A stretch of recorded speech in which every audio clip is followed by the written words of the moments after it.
नमस्कार दोस्तों, मेरा नाम है मुस्कान और मैं फ़िलहाल लॉ की स्टूडेंट हूँ। आज लेकर आई हूँ आपके सामने लॉ की दुनिया से एक और जानकारी गन लाइसेंस पर। तो चलिए शुरू करते हैं। सोचिए, आज के समय में अगर आप अपने आसपास किसी आदमी को हथियार के साथ देखें तो आपके दिमाग में सबसे पहले ख्याल क्या आता है?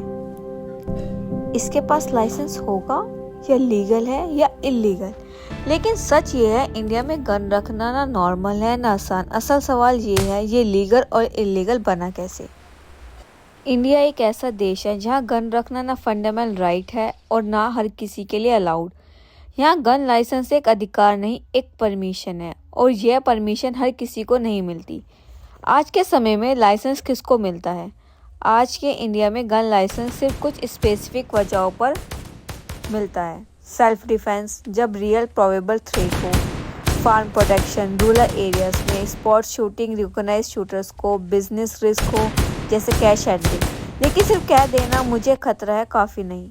डिस्ट्रिक्ट मजिस्ट्रेट देखता है क्या यह वाकया समाज के लिए सुरक्षित है या खुद एक खतरा।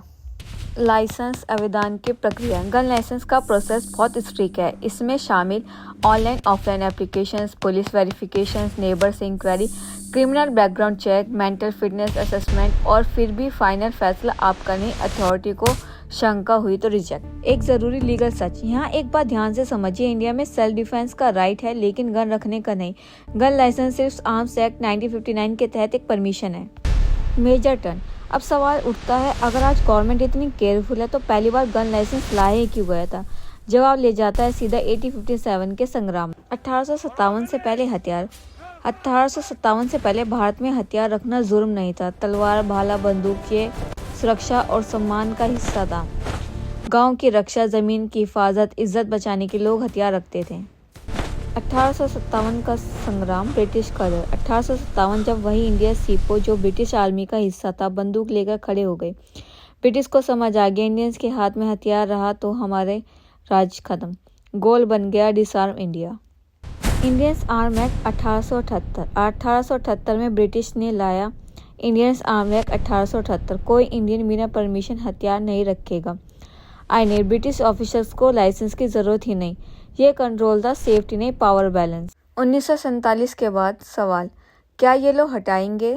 जवाब नहीं, क्योंकि पॉपुलेशन ज़्यादा थी, कॉमनल टेंशन, क्राइम, मिसयूज का रिस्क, लॉ को मॉडिफाई किया। आर्म्स एक्ट 1959 में इंडिपेंडेंट इंडिया ने पास किया आर्म्स एक्ट 1959।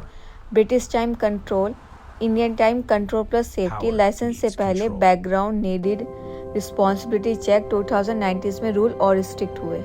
सुप्रीम कोर्ट ने क्लियर कहा, गन ऑनरशिप फंडामेंटल राइट नहीं है। सेल्फ डिफेंस अलाउड लेकिन गन सिर्फ गवर्नमेंट परमिशन से। लाइसेंस आज भी क्यों ज़रूरी है? Public safety, law and order maintain करना, वेपन ट्रैकिंग। गन पावर है, बिना कंट्रोल डेंजरस। गन लाइसेंस का मतलब गवर्नमेंट आप पर ट्रस्ट नहीं करती नहीं, इसका मतलब है सोसाइटी को सेफ्टी चाहिए। गवर्नमेंट की फर्स्ट प्रायोरिटी है सोसाइटी को सेफ रखना। कंक्लूजन।